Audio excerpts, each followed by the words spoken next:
After I realized that Dan had been in my home, I filed for a restraining order, and it was granted and served to him. I also purchased a home security system and had cameras installed.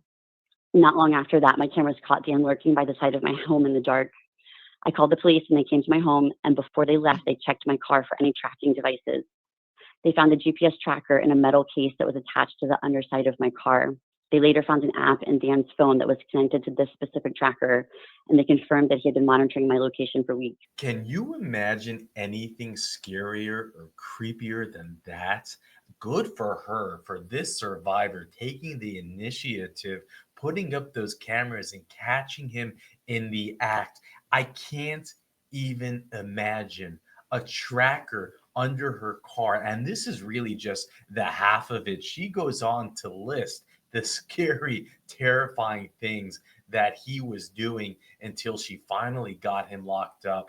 But what's scary about this case is that he's really only facing just a little bit of time for that. He got a 33-month sentence. He was only sentenced November 16th of 2023 and already up for parole. But now, if you didn't hate him enough already, wait till I tell you what's in his jacket. This man had already served prison time for stealing from his own grandmother over $30,000, not just directly from her bank account, but also her jewelry or heirlooms, the most precious things to her. And it wasn't the first time he was caught stealing. I don't know. It's hearings like this that just make me feel that some people are defected. But let's see how the parole board handles this case. We're going to listen to a kind of boring opening statement, and then the parole board is going to question him about his long history of stealing and the reason why he stole. But don't worry, the survivor is going to come in with that mic drop, and you just wait for it. So with that, let's jump in. Daniel Robert Mastrogiovanni, inmate number 354657. This hearing is being conducted in consideration of the parole application for Daniel Mastrogiovanni 354657. He is serving a sentence of 33 months, followed by 2 years probation for larceny first, criminal violation of a restraining order, and he has a violation of probation. The underlying charges are larceny first and forgery third. As of today, records reflect a parole eligibility date of February 19th, 2025. There is victim input in this case. There is an offender accountability plan for the offender. It has been reviewed and shows he has completed voices, domestic violence, and he's a school tutor. Utilizing the statewide collaborative offender risk evaluation system, the offender's overall score falls within the moderate range of risk for recidivism. Mr. Mastrogiovanni, this is your opportunity to express to the board why you believe should be granted parole. You may begin. All right, thank you very much. Thank you to the board and Ms. Logan for allowing me this time to speak. Ultimately, this decision comes down to the board, and all I can ask is for your consideration today. I would first like to start by taking full accountability and responsibility for all my actions. I cannot express enough how deeply sorry I am for the actions towards CL. It was never my intentions to cause her any pain, the pain I have. You deserve far better from me, someone to care and protect you, not someone you should ever have been afraid of. Today, every day, I regret my choices of not being honest with you from the very beginning. I'm sincerely sorry for the lasting pain I've caused you and your family. I would also like to express my deepest apologies to my family, co-workers, and my nephews. Every one of you never deserved the pain, embarrassment, humiliation I caused each and every one of you. I regret every day my actions towards all of you. Everyone deserved and needed better from me, and I let you all down. I live with that every day, and I'm truly sorry for the pain I've caused. My accountability starts with owning my actions and understanding the lasting effects these choices have had on everyone. I am and will continue to mend all the bridges I've broken. For the last year, I've taken every opportunity afforded to me into transforming my life and choices I make. That starts with continuing to expand my education from reading, learning, listening to everything I possibly can that's afforded to me, especially financial education. The way I handle money better is extremely important to me. And as important is to my rehabilitation. These efforts could not be possible without the dedication and willingness of the gentleman I work for, Mr. Armstrong. With his guidance and molding me into a smarter, better situational person and controlling my actions and conversations in difficult situations is greatly appreciated. Thank you for all the opportunities you've given me along this way for being in my foxhole. I'm truly thankful for meeting you and working for you. Continuing my education also extends to the programs provided and I've taken, programs like Voices in Domestic Violence. Some of these most important lessons I've learned from these two programs is the lasting effect your actions have, as well as the trickle-down effect they have on others you would never realize. Also, learning how to handle my triggers and controlling my emotions better is extremely helpful. Better understanding of what others are going through and not to put or make these choices, again, extremely important to my continuing getting better. I want to extend my deepest gratitude to Ms. Tramontano and Ms. Ferrer for the time they both spent with me and the eye-opening opportunities and grasping the complete different understandings of how others are feeling and choices I didn't allow the other people to make for themselves. Points of view you never could imagine. I'm grateful to the both of you for the help you've given me along the way in time and efforts with me. Moving forward in my life, I know handling reentry is a real key to the real world. I'm extremely lucky to still, in this time I've been away from my family, to have a great support system that consists of my family, close friends, and my 4 nephews. I'm also lucky enough to have close friends that have 2 different employment opportunities waiting for me upon my release. I'm extremely thankful and grateful for their help in looking out for my well-being through all of this. The last 18 months or so away from my family, I've accrued losses of family and friends extremely close to me. We all know how precious the life is, but you never truly understand that until you lose the loved ones closest to you. I've taken life for granted too much, and I promise I will never do that again. My freedom means everything to me. I have people that need me and depend on me, and I wish nothing more than to be there for them. I know this isn't an easy process, so with the help of my family, I will also have weekly counseling and or weekly therapist sessions to continue my success moving forward. I will do whatever is needed, required of me, expected of me to continue on the right path in my life. Everyone, including myself, deserves better for me, and that's exactly what I'm striving for and what they will be getting from me moving forward. In closing, to the board, I would like to reiterate that I take full responsibility for all my actions and I understand the significances of my choices. Excuse me. I truly am sorry for the pain I've caused everyone. I vow to put in all the work needed to be better and do better and to be a protective member of this society. I do not take any of these responsibilities ahead of me lightly. No one will outwork my commitment and efforts to change.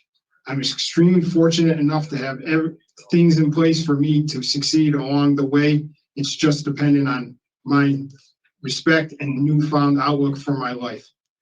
To the board, thank you for allowing me this time to speak. And all I can ask for today is for your consideration for parole. I know what this opportunity means for me and my family, and I do not take this lightly. I will do right by all of you and do right by myself. Thank you to the board for allowing me to speak. Thank you very much, Mr. Mastrogiovanni, for your opening statement and for preparing that statement in preparation for today's hearing. We appreciate the remorse and all that you've shared. in You're your welcome. statement. So, you've been before the board before. I know that because I was on your prior panel. And Oh. so you know exactly what happens here. So Ms. Chance is going to start with the questions. When we're done with those questions, we do have victim input. So we will turn the hearing over to our victims advocate, and then we'll give you our decision, okay? Yes, ma'am. Thank you. You're welcome. Ms. Chance. So, Mr. Mastrogiovanni, thank you for your opening statement. I appreciate the comments that you have made, and they have given a little bit of insight as to how you've been doing since you've been incarcerated. Thank you, ma'am. I guess the first question that I want to ask you is, what brought you to incarceration? What problem brought you to incarceration? And please think about that, and I need you to be honest. Yes, ma'am.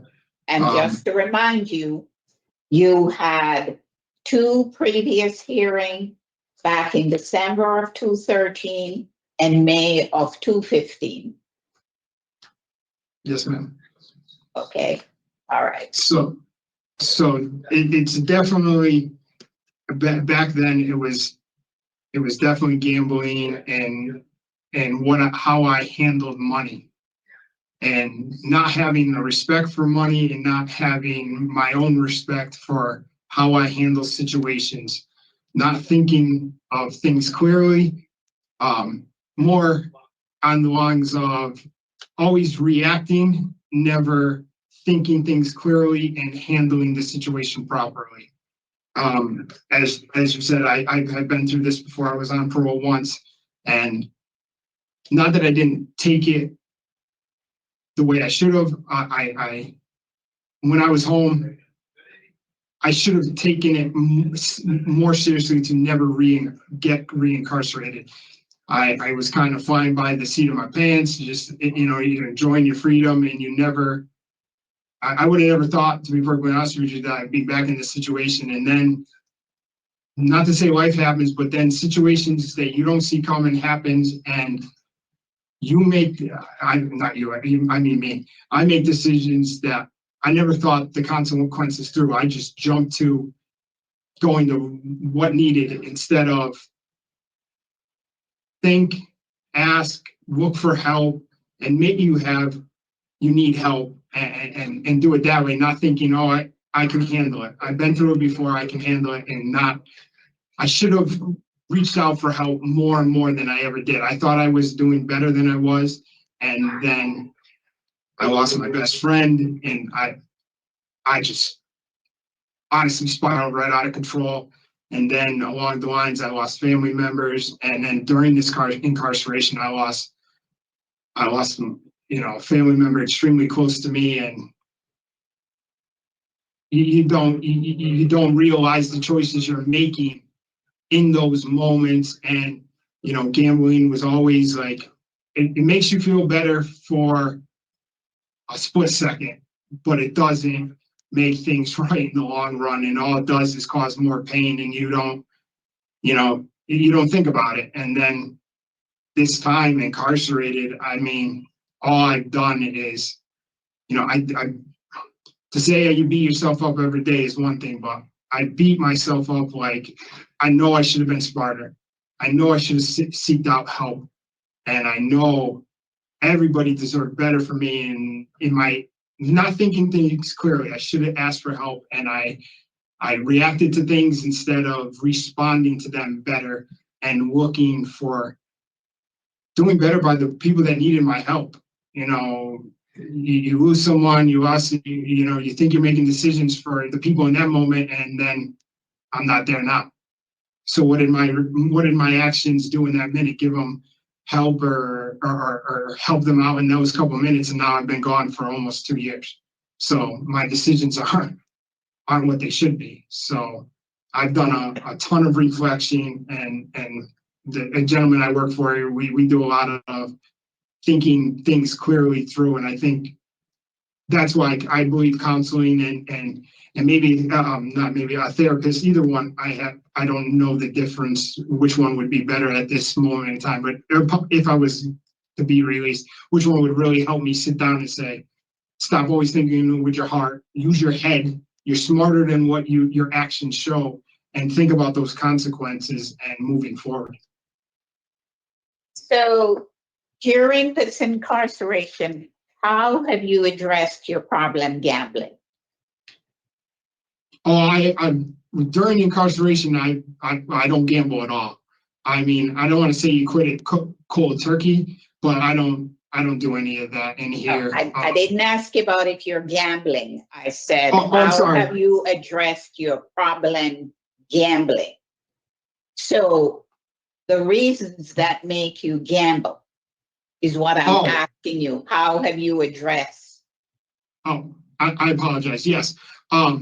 So financially getting into a better respect, having a better respect for money, learning how to handle and how to manage my money differently. Gambling is taken too much away from me. So obviously going home forward, I will make sure that doesn't happen with counseling or Gamblers Anonymous or whatever program works best under that line, along with therapy, but having a different respect. So I spend almost every day in here learning and getting a better understanding of how to manage money. Where, like, in our class, we do a financial Friday, where if it's from stocks to what to do with starting from, obviously when you leave out of here, you really have nothing. Taking that plan, getting your job, how to handle your paycheck, what to do with it, where to make your money grow and manage it so you have a different, so I have a different understanding. And I have definitely a better grasp on handling my financial situation. But it also comes down to how do I handle my emotions better so I don't feel like, okay, I'm bent out of shape now and I have to run and gamble just to make myself feel better and not think about that. So it really comes down to why I've been in here with between voices and the teacher I work for, Mr. Armstrong, getting a better grasp on 100% better control of your emotions and how do you react. And can I stop you and ask you to give me an example of how you've learned to handle your emotions? Oh, yes. So I had a one-on-one with also Ms. Tramontano and Mr. Armstrong. So we had this almost like a role-playing situation where they ask you a question like being in a situation where you might get upset or say, I don't want to deal with this right now, and then obviously I would say something disrespectful or stupid. And so we sit down and we've broken down different ways to handle those conversations. Like if you get upset, like everybody gets upset in a conversation, but for me to control my emotions better, it's more of sitting down and being like, listen, I understand where you're coming from. I'm just not in the right frame of mind right now to have this conversation. So I need to walk away. We need to have some time, and then where I won't say anything that's going to, excuse me, disrespect you or come off mean, and I'm going to regret in 10 minutes after I say it. But let me get a clear head. Let's sit down. Let's have a respectful conversation, and then we can both have our points across it. And I'm not just flying off by the seat of my pants and just saying anything. So they've helped me a lot with, sometimes you just have to ask for that space to walk away from the situation or walk away from the conversation or ask for more time before you answer. Because sometimes I've been in the situation where I'm just quick and I say anything and then 2 minutes later you regret everything you said. So now I'm in a better place where we're working with the counselor and the teacher where you're going to have these conversations, you're going to be put in these situations no matter where you are, of how do you handle your emotions. Everybody gets frustrated, but for me, I fly and say things that I shouldn't say. So take a deep breath. We've been using box breathing a lot to calm down, sit back, Sometimes you have to say, I'm not in the right state of mind. I'm not in the place to answer this question. Can you give me a little time and we can come back, we can sit down, we can talk like adults and control myself that way. So what about when you're in the community? Because this is what you're saying. When you were in the community before and you had these emotional incidents, what you would do is just go off and gamble. So when you're back in the community and when you get into these emotional situations, what would you do if you're in the community? Well, that's where I think, and I'm going to, when I went home the last time after parole and I saw the counselor, I should have never stopped seeing the counselor. That was my fault. I thought I was better than what I was. This time, I realized I need, I had this, I've talked to my mom and she's like, you can always talk to us, but she made it very clear and made me look at things differently. It's not always easy to talk to your family or friends or this and that. So moving forward, I'm not going to go without having a counselor or a therapist as part of my plan. So when I get in these situations, one, do whatever you have to do to get in contact with them, or again, remove myself from that situation. But two, also realize gambling is not the answer. Gambling has caused me, and it caused myself and so many others, because of my actions, so much harm. Gambling's done. I'm gonna. So Oh, have you ever considered participating in Gambling Anonymous? Yes, I was just about to add that in. Yes, I did it before. I'm going to go back to doing it again. That is part of my my program moving forward with the counselor or the therapist. Yes, there was, I believe it was in Waterbury. I used to go there, and then I stopped gambling. And I thought, okay, I'm good. And then I realized, no, you're not. You don't realize sometimes you think you're better off than you are. But now moving forward, continuing with Gamblers Anonymous and with a counselor or therapist and a better understanding and controlling of my emotions, is my plan moving forward. Okay. And never stop. Oh, I'm sorry. That's fine. So you were previously in it, left it, and then you went back and gambled again. So in terms of the impact to the people whose funds you took, give me one or two examples from voices that resonates with you, or sat with you, or you remember. It comes to your mind all the time. Well, the biggest thing that comes from learning from voices is you only think when you're making these decisions, or I made the actions I did, you think that there's just one person you're affecting one person. You don't realize the trickle down effect that happens. So in the situation with my grandmother, my uncle, and my dad, you went home. I went home, and now I couldn't have a relationship with my grandmother, and I miss her every day. And then it breaks the relationship between my dad and my uncle. Then you lose your father, and I was incarcerated, and I never even got to say goodbye. I never got to say I'm sorry. And you don't realize the impact it has on others, and that's the biggest thing I took out of voices. You make decisions, and you have your actions, and you. Oh, I'm sorry.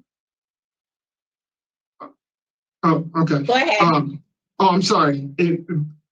And as you're making these actions, you think you do everything in a spur of a moment, and then you handle the actions afterwards. But there's a lasting effect that to this day, that they can't get over, and I can never ask them to get over, and it still affects the family to this day. So one of the things that you said is that high risk for you is to be in the same area as the victim. Now, without name, which of your victims were you referring to? CL. Okay, Okay, sorry. got it. You said Yes, it. Thank Okay. you. So how are you going to address that if you So, run into that initials that you gave? okay, so if I just want to, it was blipping a little, so I'm just going to reiterate what you said. You're asking me if I was to run into CL, how I would handle that that situation? Well, that was the violation of restraining order, so she would be one. Yeah, yes. So now one of these things, I'm not going to put myself, granted, let's just say that she lives in the same area she did before. I'm not going, to me, I would not be in that area at all. She needs her space. We have moved on. There's no reason for me to ever go there. If it would just happen to happen where we were to be in the same place, I'm leaving. But one thing I learned in domestic violence that I had no idea I would do now, just to protect the both of us, and also protect, because she does have the restraining order in place now, is I would call the police, say, listen, this is the situation. I didn't expect either one of us to be here. She's here and I'm here. I'm leaving, but just so it's on the record that you guys understand that it just happened, but I'm walking away. I'm leaving. I'm not allowed to be around her, and I'm not bothering her. I'm not in her space. It just happened, and I want it to be reflected that I'm not doing anything I should not be doing. I don't want to cause her any more pain. I want her to live her life the way she wants. And again, there is that protective order in place. I don't want to break that like I did before. I want to make sure that I abide by everything that's set by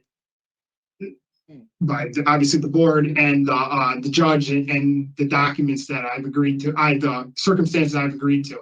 I don't ever want to put, I'm sorry. Okay, so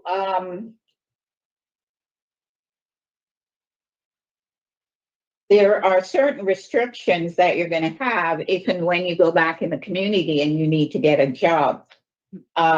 You indicated that prior to serving this current sentence, you were employed as an assessed appraiser.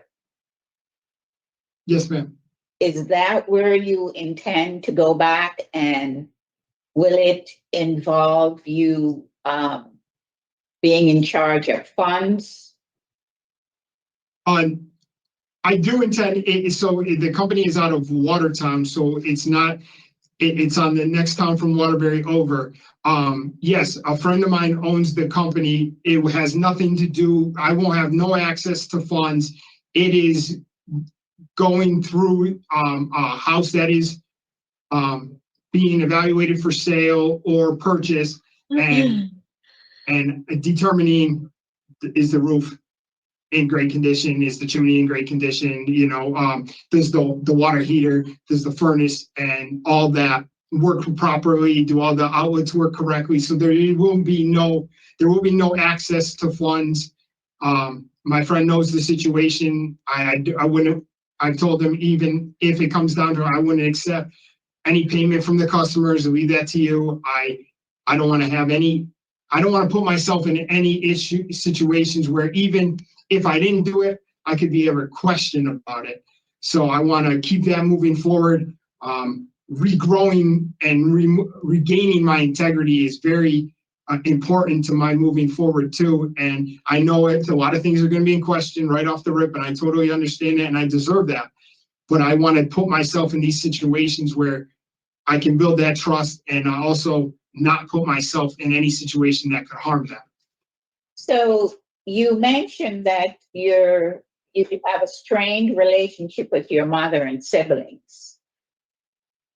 No, my relationship with my mother is very good. It's strong. Not strained. It's strained on the point where obviously her son's incarcerated and that hurts her, and I'm not there to help her with everything that she needs. My sisters and we're all in different areas. We don't talk the way we should, but it's kind of, unfortunately, the way we've always been our whole lives. We're all in different locations of the country. We don't talk the way we should. Have you ever taken any funds from your mother that she was not aware of or did not know? No, ma'am. Okay, so it only happened to your grandmother. Yes, ma'am. The larceny first for the company, but you did not complete your you did not complete the restitution, so that's why you're serving. Yes,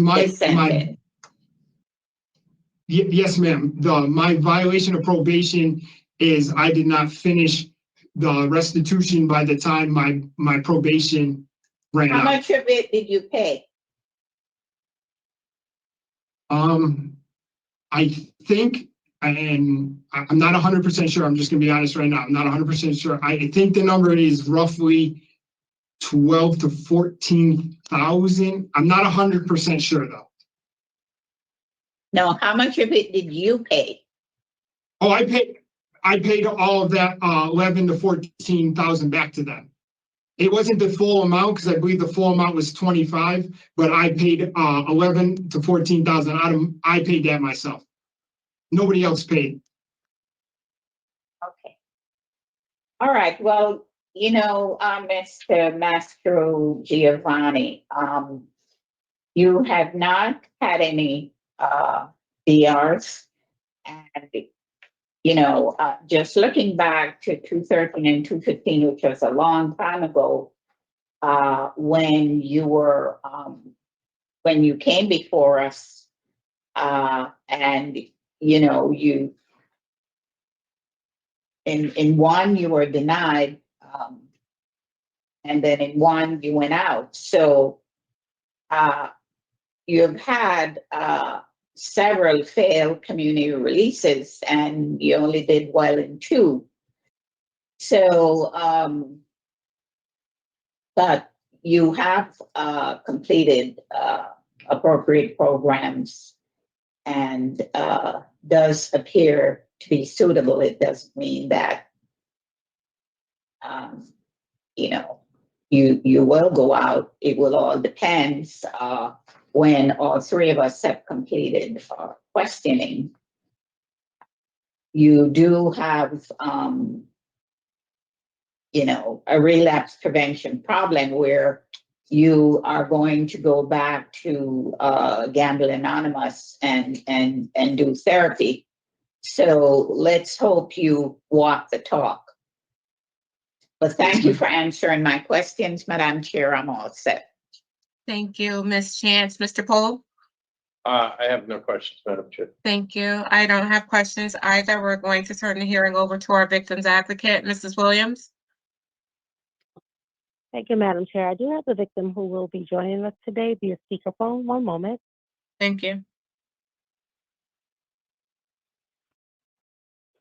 Thank you. You may begin with your statement. Good morning. I would like to strongly urge you to not release Stan on parole. He's made it his life's work to misrepresent himself and to incite fear in his victims. When we met, he told me that his name was Daniel Mastro, and when I Googled him, nothing troublesome came up. It was not until the day I broke up with him that I learned that his last name was actually Mastrogiovanni. And although you might think that Googling Mastro would pull up searches including Mastrogiovanni, it does not. Our relationship thus began with him deceiving and tricking me, and that deceit and trickery only intensified when I broke up with him. When I broke up with him over text, I told him over text to not contact me again. He did not respect my wishes, though, and continued to contact me repeatedly through texts, emails from himself, and supposedly from his friends, and by leaving things at my home. Dan has a distinct pattern of breaking rules, getting caught, assuring everyone that he won't do it again, and then doing it again. While we were dating, I was unaware that he was still interacting with his former girlfriend and victim. One day he told me that someone had cut the screens off her windows and had entered her house. He said that he had been accused of this, and he kept repeating with a spark of excitement in his eye and large hand gestures, "Try and prove it, try and prove it." I did not think much of it at the time. However, after I broke up with him, the screens to several of my windows were also cut off. An outdoor light was smashed, a window was forcibly opened, and the lock was broken. Someone had come through my door, and nearly every single window in my home had been unlocked. After I realized that Dan had been in my home, I filed for a restraining order, and it was granted and served to him. I also purchased a home security system and had cameras installed. Not long after that, my cameras caught Dan lurking by the side of my home in the dark. I called the police and they came to my home, and before they left, they checked my car for any tracking devices. They found a GPS tracker in a metal case that was attached to the underside of my car. They later found an app in Dan's phone that was connected to this specific tracker, and they confirmed that he had been monitoring my location for weeks.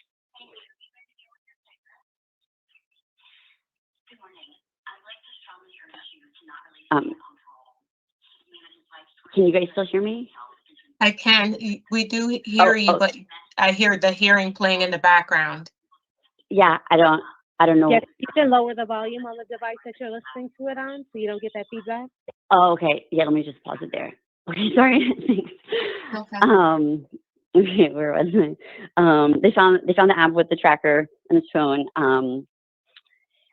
Okay, he was arrested that evening, and the next day when I was able to review all the video footage, I saw that he had been in my backyard for more than 10 minutes that evening, hiding behind one tree and then hiding behind another, walking along the side of my home and so on. When the police arrested him, he was actually turning back onto my street, apparently coming back to my house. This is a very clear example of Dan's intent to scare me, which he absolutely did, and his defiance of the law. Even a restraining order did not keep him away from my home, and who knows what he was planning to do when he was returning that same evening. My life has absolutely been turned upside down. Dan eviscerated my feelings of safety and well-being, regardless of where I am. I'm constantly vigilant about where I am and who I'm with, and I worry about whether I'm safe, whether I'm in my home or out with other people. Because he was tracking my car and monitoring where I was, one day I was at a doctor's office that I had never been to, and when I came out of the building, he was sitting on a bench outside the front door, waiting to talk to me.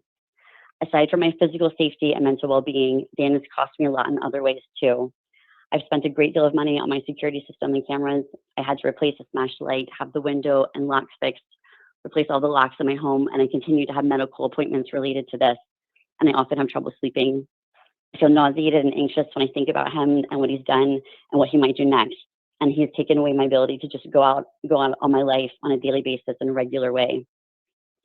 Dan experiences extreme delight and satisfaction when he thinks he has outmaneuvered the police or court system, and he truly believes that he is above the law and the consequences do not apply to him. He's been arrested and in jail many times in his life so far. I'm confident that each time he assures the court that he has learned his lesson and that he will not do it again. And I'm also confident that he has shown exemplary behavior in jail. He has most likely been extremely polite, helpful, cheerful, apologetic for his past actions. I expect he seems like he has truly reformed himself. He is extremely skilled at this. He is believable, charming, well-spoken, and easy to talk to. Yet once he gets his way, he will do whatever he wants. And in this case, what he wants is to deeply scare me, and who knows what else. In the event that he is released on parole, though, I would request that he be monitored with the same intensive GPS protocol that he was monitored with when he was released for the brief time while he was awaiting his sentencing.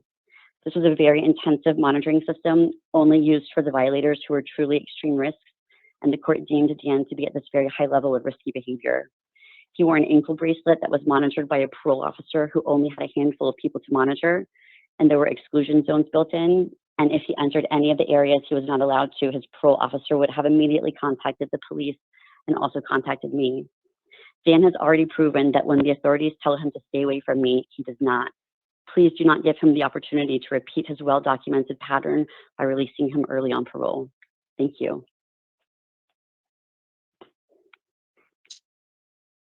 Thank you so much for your statement. Please continue to view. Thanks. Thank you, panel. Thank you. Thank you to the victim for sharing her statement.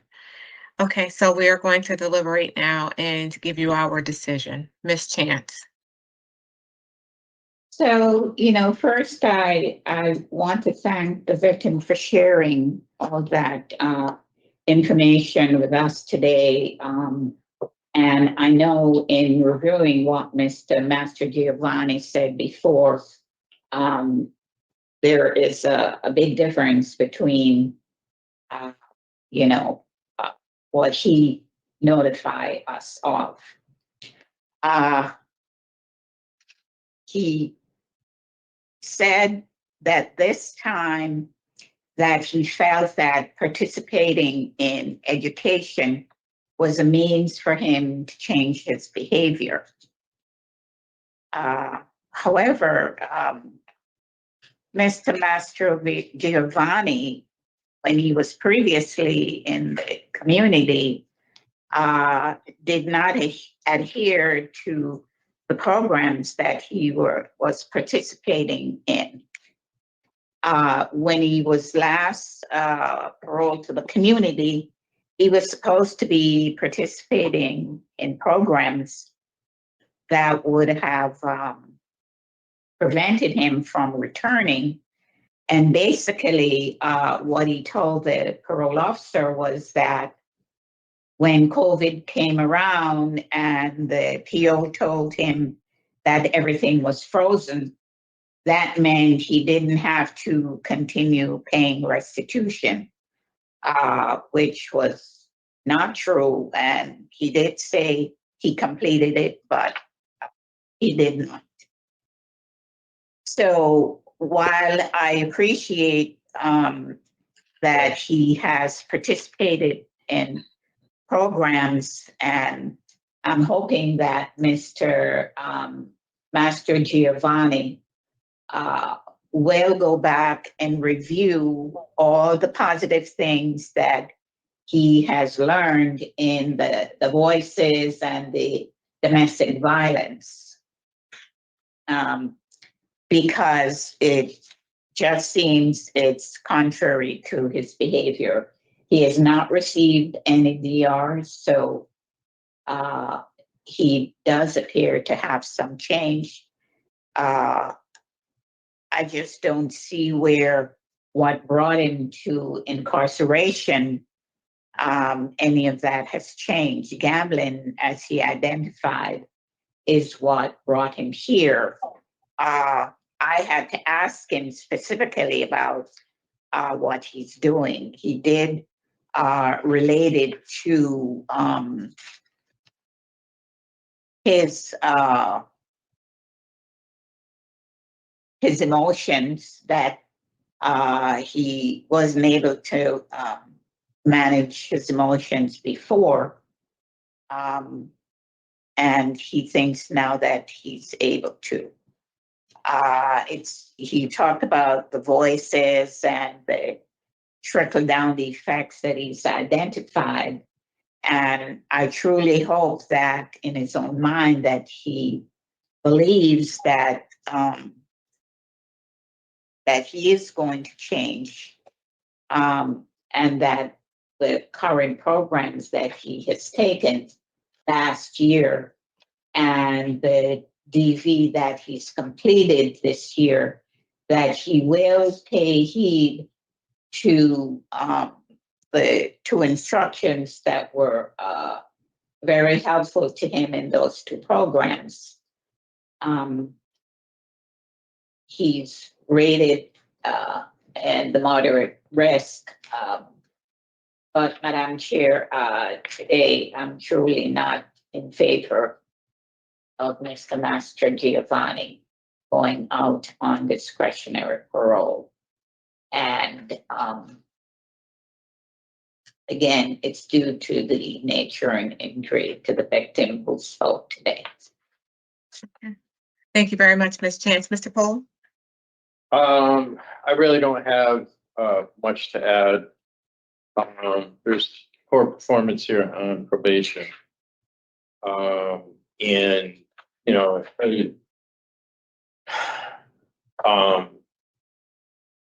a tier program would have been good here. But, you know, it's, the evaluation doesn't include problem gambling, Mhm. and that's the second biggest addiction out there.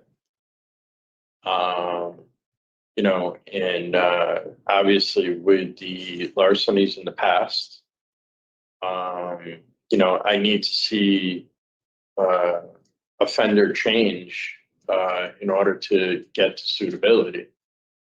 And I just can't get there today. Thank you. So I have that his offense was committed on probation, his criminal history, and the injury and impact to the victim.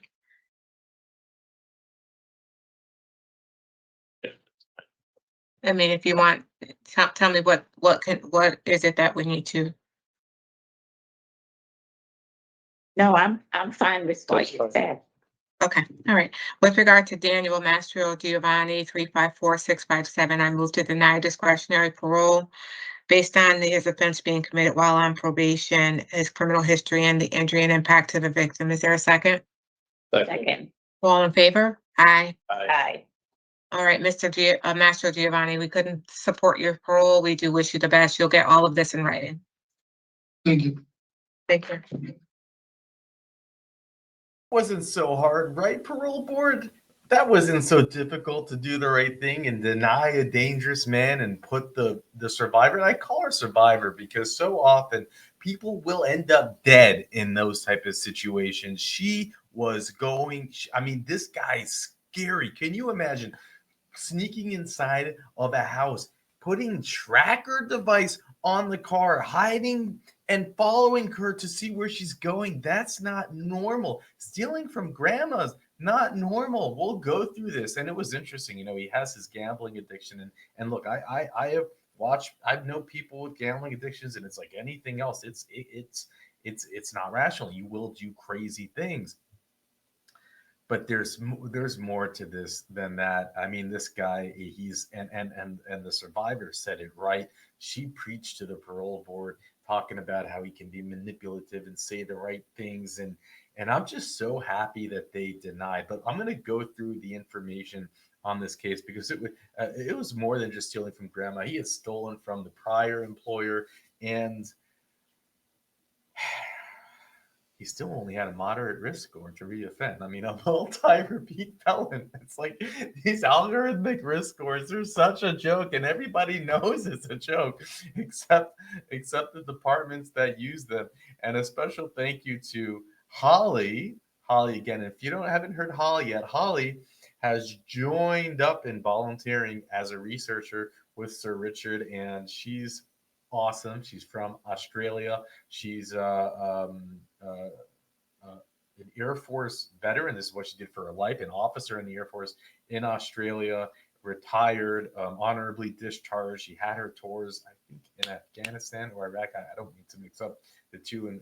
And she's just good. She's good at what she does. So it's always beautiful to open up the spreadsheet and see now comments from both Sir Richard and from Holly. And it couldn't come at a better time as Sir Richard is ill. His eyes are failing him. And he's actually out this week because the doctor gave him orders to be in darkness. So let's go through this.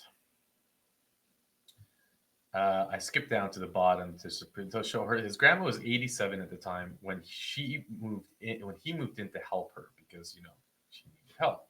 And then $20,000 disappeared from her bank account, so she told police. She had no idea who took it, and it was her 29-year-old grandson.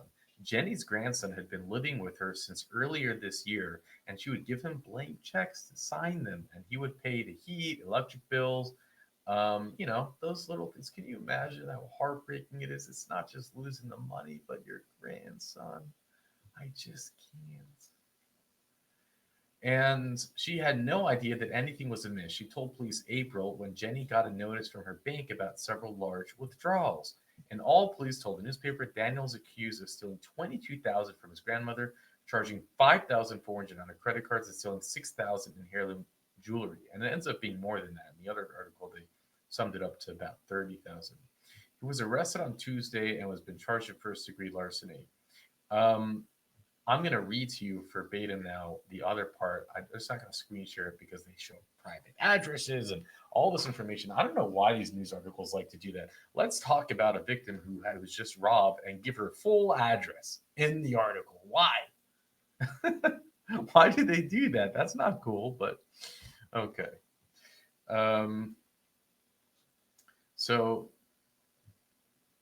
So in this article, it says there were 18 withdrawals for $22,000 made out to him. Some checks had her signature at the bottom and others did not. And he bought expensive items with the cash, including video game system, golf clubs, sports shirts signed by athletes, and ultimately a bail bondsman when he was charged with violating his probation on similar charges lodged in 2005, according to the assistant district attorney.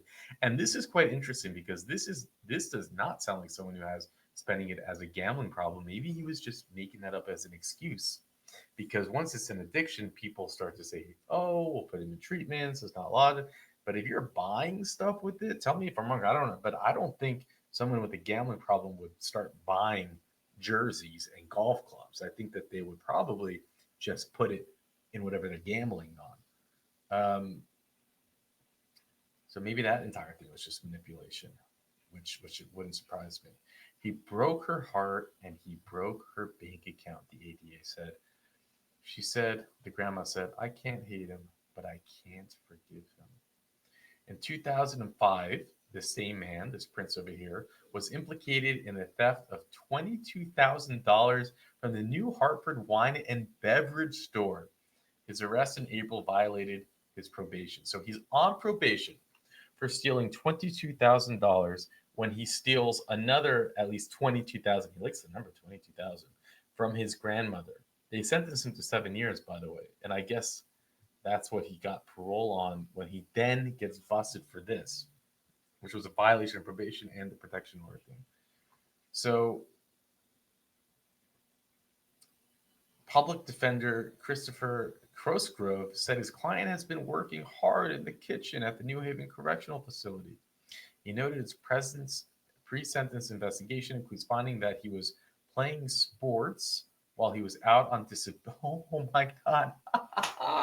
It gets worse. Wait, I can screen share this. Let me screen share this with you. There's no more addresses. This is great. The guy's a con. So noted that a pre-sentence investigation includes a finding that he was playing sports while he was out on disability from a construction job and collected a lump sum payment of $5,000 for an injured rotator cuff. Classic. Oh, my rotator cuff. Mastrogiovanni wore the same clothes he had on when he was arrested in April. Shorts, sneakers, and a striped shirt. He asked the judge for leniency. Gambling has been a major issue, he said. It got worse and worse. I took the money. It was stupid. I never learned from my mistake. Just kept the same ones. I wasn't honest about anything. And maybe that's the only time he's been honest, was how he wasn't honest about anything. And I even wonder if he actually had a gambling problem. So there you have it. Like I said, some people are just broken, and it is scary. I'm just proud of this woman for getting away from him, for putting the right things in check. But he will get out. His full term date in, let's see here in the spreadsheet, is actually, it's right here, is 7/7/2026. He's been arrested and in jail many times in his life so far. I'm confident that each time he assures the court that he has learned his lesson and that he will not do it again. And I'm also confident that he has shown exemplary behavior in jail. He has most likely been extremely polite, helpful, cheerful, apologetic for his past actions. I expect he seems like he has truly reformed himself. He is extremely skilled at this. He is believable, charming, well-spoken, and easy to talk to. Yet once he gets his way, he will do whatever he wants. And in this case, what he wants is to deeply scare me and who knows what else.